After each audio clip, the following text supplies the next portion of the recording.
السلام علیکم ورحمۃ اللہ وبرکاتہ۔ امید ہے کہ تمام ہی ناظرین خیر و عافیت سے ہوں گے۔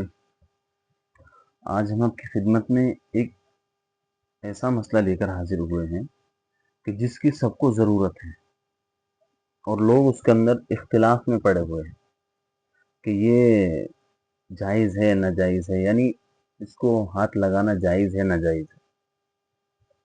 ایک ہوتا ہے کہ قرآن کریم نسخہ، اور دوسرا ہے کہ آج کل ڈیجیٹل طور پر، الیکٹرانک طور پر ایک موبائل نہیں رہتا ہے، وہ موبائل کی طرح رہتا ہے۔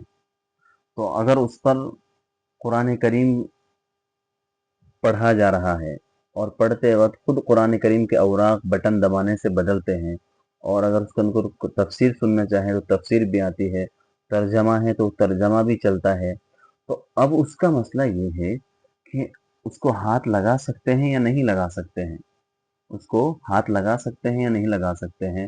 حالانکہ قرآن کریم نہیں ہے، موبائل بھی نہیں ہے، وہ کیا ہے کہ الیکٹرانک طور پر ایک موبائل نما آتا ہے، تو اس پر اگر قرآن کریم چل رہا ہے، اگر آدمی کا وضو ہے تو اس کو ہاتھ لگا سکتا ہے، اگر وضو ہے تو اس کو ہاتھ لگا سکتا ہے، اور اگر وضو نہیں ہے تو ہاتھ نہیں لگا سکتا ہے۔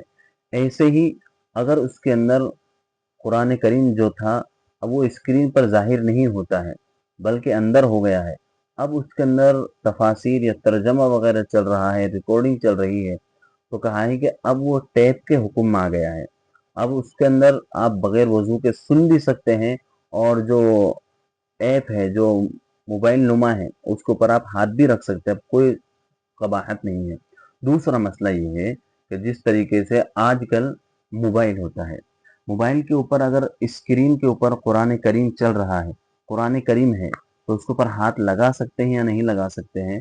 تو اس کے جواباً عرض یہ ہے کہ اگر وضو ہے تو اس کو ہاتھ لگا سکتے ہیں، اور اگر وضو نہیں ہے تو اس کو ہاتھ نہیں لگا سکتے۔ اور تیسرا مسئلہ یہ ہے کہ موبائل پر جس طریقے سے قرآن کریم چلتا ہے، قرآن کریم چلنے کے بعد میں اب وہ موبائل پر جب قرآن کریم پڑھا جا رہا ہے تو اس کو ہاتھ سے بدل سکتے ہیں، ہاتھ کے اشارے سے بدل سکتے ہیں یا نہیں بدل سکتے ہیں؟ تو اس کے جواباً یہ ہے کہ اگر وضو ہے تو آپ بدل سکتے ہیں، اگر وضو نہیں ہے تو نہیں بدل سکتے ہیں۔ تو کہنے کا مقصد یہ ہے کہ آدمی وضو کی حالت میں قرآن کریم کو چھو سکتا ہے، اور اگر وضو نہیں ہے تو نہیں چھو سکتا ہے۔ اب اگر وہ موبائل کو بند کر دیا گیا ہے اور قرآن کریم اب اس کے اوپر نشو نما نہیں ہوتا ہے، تو ہم موبائل کو ہاتھ میں رکھ بھی سکتے ہیں، سب کچھ کر سکتے ہیں، اب وہ قرآن کریم کے حکم میں نہیں ہے۔ یہ بات یاد رکھیں اور دوسروں کو بھی اس بات کو بتائیں۔ اللہ تعالیٰ ہم ان کی توفیق عطا فرمائے۔ السلام علیکم۔